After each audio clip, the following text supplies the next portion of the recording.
The Seventh Tower by Garth Nix. Book 4, Above the Veil. Chapter 13. There were many beds to choose from in the Free Folk fortress. Obviously, there had once been many more people to sleep in them. But Tal was too tired to think about that. His wounded leg and the after effects of the water spider venom still troubled him.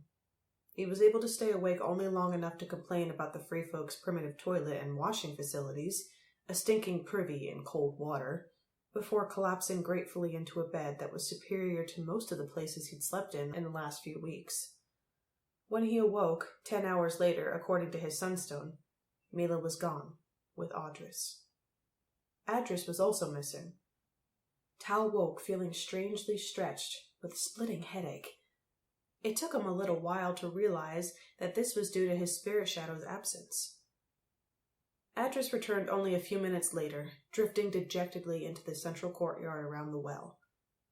"Where have you been?" asked Tal grumpily. He was cross from his headache, and because Mila had gone without saying goodbye. He was also grappling with guilt. Mila's fate was entirely his fault. "Following Adras," replied the spirit shadow.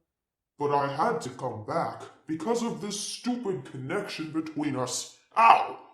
He stabbed at his chest with one great puffy finger, his third jab a little too hard. "Did you see any guards or other chosen?" asked Tal, rubbing his own chest. He developed a sympathetic pain there as well. "No," replied Adras. "Only red glows, like a distant sunset." "That's good, I guess," said Tal. "Hopefully they've given up looking for us."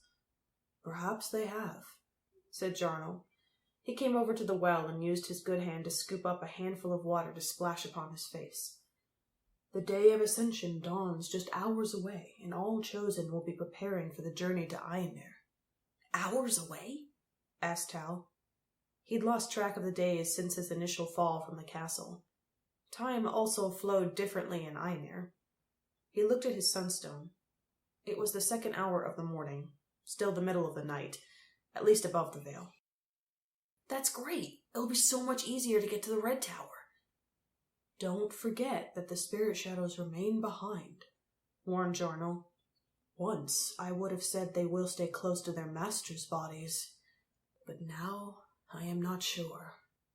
Have you thought of going to Aenir to get a new spirit shadow?" asked Tal. Jarnil shook his head. "It would not be safe for me. Remember, all the chosen think I am dead. Anyone who saw me would think I was a creature that had taken on the shape of Jarnil Yanokir, and they would blast me to cinders.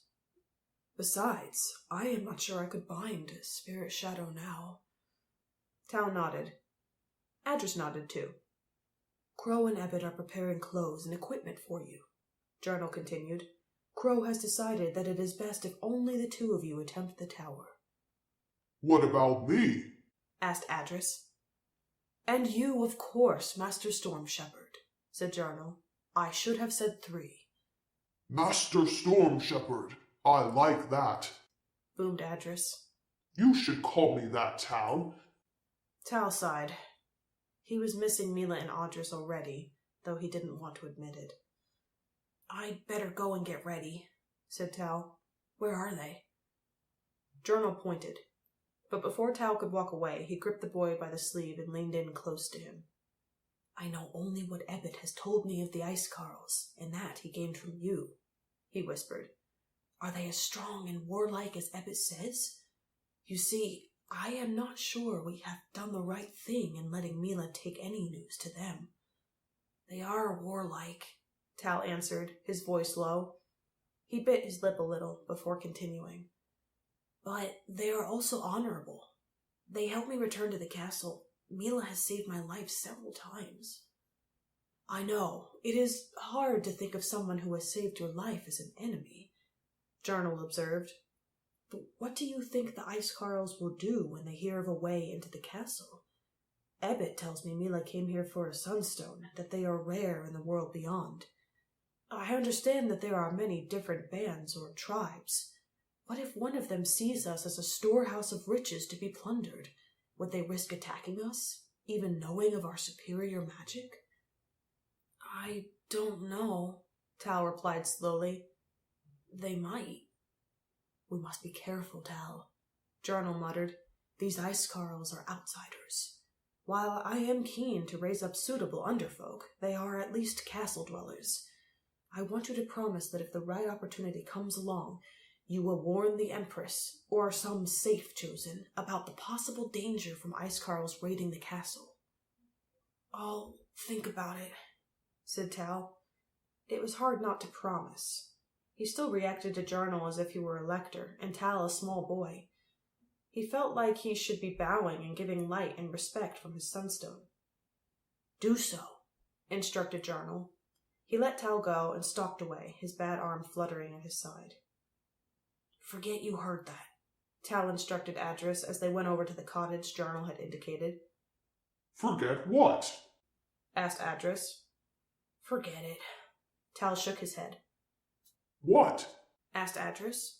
What? Nothing, shouted Tal. Never mind. Adras snorted and shot up to hover over Tal. A moment later, shadow rain fell harmlessly on Tal's head. He ignored it and opened the door. Adras stayed outside, rumbling.